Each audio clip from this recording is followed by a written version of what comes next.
Good morning. My name is Nathan Dillard, and this week I will be doing my ethics post on Chapter 3.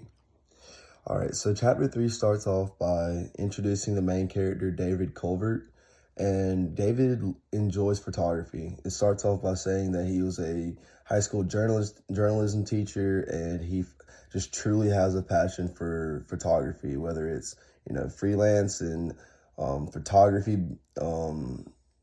for news stories, and whether it's sporting events or national news, he's covering it. All right, so starting off, it talks about how David doesn't really like manipulating images that he takes. He really wants to depict the true image of what he is taking. And the story starts off by explaining one of the photographers that works for his business. And it says that the guy was going to cover a sporting event, but instead he took a picture of one of the players in the sporting event and manipulated it to where one of the someone in the crowd was cropped out of the image to make it look more enhanced.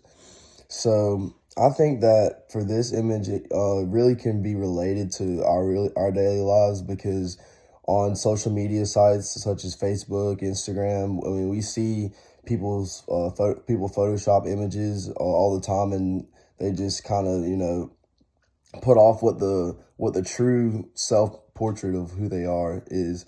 And I think this can be harmful for a lot of people. I mean, if you don't really know what to believe and what to see online, or whether it's in the paper, it can be truly manipulative, and it can be putting out the wrong image for us to portray. I think this story is kind of cool, because at the end of it, it talks about how David spoke with the guy and let the company know about how long he had been doing the photoshopping of the images that he was taking, and it just kind of helped him out, I guess.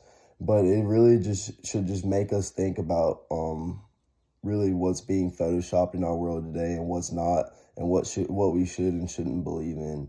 For David's case, I think that he just really had that passion for not photoshopping, but just taking images, which kind of had a conflict of like what he truly believed in, with when he saw the guy had been doing Photoshop for so long. And so really in this case, it just points out Culvert's true feelings about what he has for the photography, and like what he aspires to do with it. It talks about him, opening up his shop and how he first started with the whole thing after becoming a high school journalism teacher, which can kind of be, it can kind of be cool, having that on the side. And yeah, I think that this overall was a really good story to try to get us to be more aware of manipulated images, and how we can take a part in stopping the spread of Photoshopped images. So thank you for your time, and this is my ethics post for Chapter 3.